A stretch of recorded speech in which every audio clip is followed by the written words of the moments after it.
Hello guys, good day sa inyo. So, eto na guys yung ating baboy na 3 months old na bansot pa rin. So, yan, hindi talaga sila lumaki. So, ngayong araw din ay eksaktong 3 months old sila. Pero kanina ay pinuntahan ito ng taga-ibang bayan para kunin daw nila ngayon. So, hindi pa nga ito guys nakakain. So, okay lang yan basta ma-dispose na sila. Dahil dito sa amin guys ay wala ng mga baboy na fatteners. So, ubusan. Kaya kahit malayo tayo, kahit sa bundok tayo, ay pinuntahan pa rin nila dahil nga wala nang mahanap na fatteners. So, ayan guys, nakalabas na yung ating fatteners at pinapalakad na lang nila para isakay sa top down.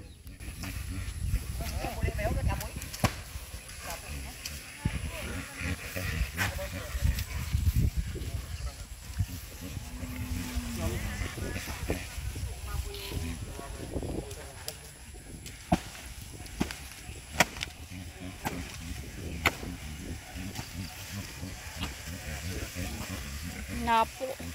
Napo.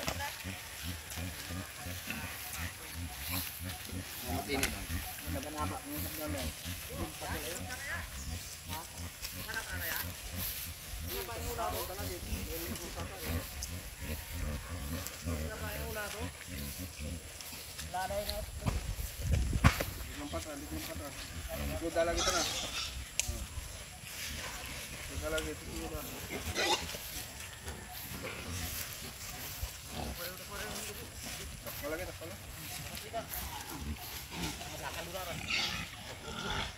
Ayan na nga guys, yung ating fatteners ay isasakay na sa top down. So yung ating fatteners guys ay dadalhin natin sa palengke sa bayan para doon natin kiluhin. Kasi yung ating mamimili ng baboy ay hindi ata nakapagdala ng kiluhan. So dati naman kasi nakikita ko naman sila pag bumibili ng baboy, may dala naman silang kiluhan, pero this time ay hindi ata nakapagdala. So guys, ang akala ko talaga ay 5 yung kukunin nila sa atin na fatteners, pero ang ending guys ay 4 lang, naiwan yung isa.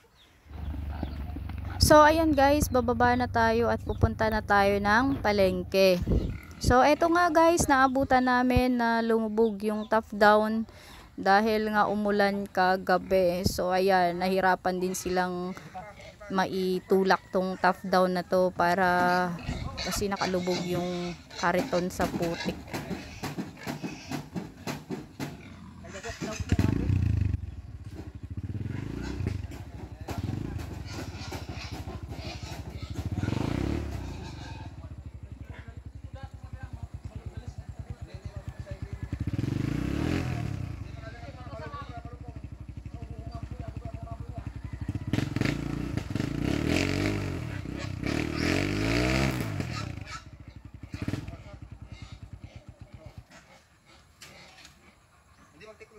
So ayun guys, kahit na anong pilit nila na makaalis ay lumulubog talaga yung kariton ng top down. So ayan, nag-decide na lang sila na pababain na lang yung 2 fatteners at yung 2 lang ang isasakay. Kasi nakita nyo naman guys, yung 2 na sa unahan ay nadaganan na rin ng 2 fatteners. Baka daw mamatay pagka pinilit.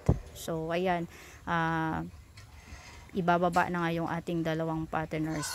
So ayan nga guys, na ibaba na nga yung ating 2 fatteners. So sana nga lang guys maayos na yung aming daanan dito dahil napakahirap nga talaga bumaba pagka ganito yung putik, lalo na pagka maulan. So sa tag-ulan ito, napakahirap talaga pag nag-harvest ng ating mga alagang baboy, madulas. So at ayan, wala ngang umaakyat talaga ng mga sasakyan dito pagka maulan. Pagka summer naman guys, dito sa amin, isa din sa mahirap din, lalo na sa mga alaga natin, dahil nga gusto mong mag-alaga din ng mga fatteners, pero yung ano guys dito ay wala nga ring tubig. So lalo nga ngayong taon ay mas lalong nagtuyot yung tubig. So pwede kang mag-alaga siguro mga nasa 2, 3. Siguro pagka 5 ay medyo mahirap-hirap na dahil wala talagang tubig na tumutulo na sa gripo. So yun ang pinaka mahirap dito sa bukid. At saka pag howling din, pagka umulan din guys, napakahirap din iakyat yung ating pagkain na ng baboy, dahil nga sa walang naghahowling, walang nagbubuhat, at hindi nga makaakyat yung mga motor dito o kung mga sasakyan dahil sa madulas ang daan. Tsaka pag nagpa-howling ka naman guys dito ay mahal din. So ayan talaga, no choice talaga tayo kundi magtiis. So ayan, yung ating dalawang baboy ay naglalakad at saka pagod na ang mga yan. So nakita nyo naman guys kung paano na sila maglakad. So parang ayaw na nga nilang maglakad oh. So konti na lang yung lalakarin nila dahil andyan yan sa may semento na rin.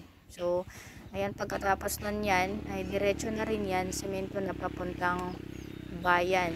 Tsaka 5:30 na ng hapon ito, at pero mataas pa rin yung sikat ng araw. Saka magagabihan talaga tong mga namimili sa atin ng baboy, lalo na nasa malayo-layo pa yung babiyahihin nila. So dahil sa kabilang sila sa kabilang bayan. So ayan, yung ating baboy ay gusto na talagang maligo dyan sa may putik. So ito yung kagabi ng ulan.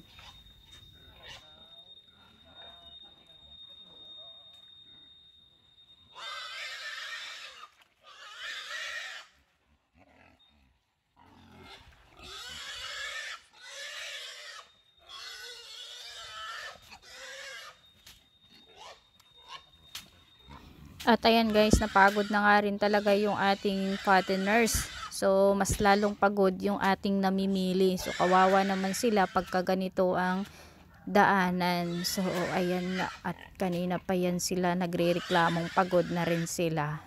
Dahil nga yung ating baboy din ay ayaw din sumunod. So ayan gusto rin talagang maligo. So sana talaga guys ay maayos yung aming daanan dito, para naman maganda naman yung pag-harvest namin ng aming mga alaga dito, pagbaba ng aming mga alaga na galing sa bundok. So sana lang talaga maayos na yung daan namin. Yun talaga yung pinaka maganda at pinaka masaya. At ayan na nga guys, isasakay na yung ating mga baboy na dadalhin na sa palengke. So kumuha pa ng tubig para buhusan sila dahil medyo malayo pa nga yung biyahihin nila.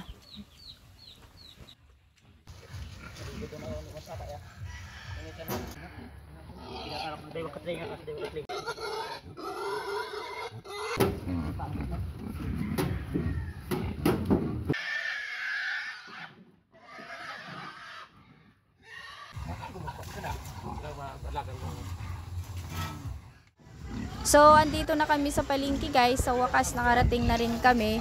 At ayun nga, ang daming nagtatanong sa amin kung bakit ganyan ang itsura ng mga fatteners. Ang dami daw putik. So ang sagot na lang namin ay nanggaling kami kasi sa bundok. Sa bundok kasi nanggaling ang mga baboy. So ayan, titimbangin na yung mga baboy.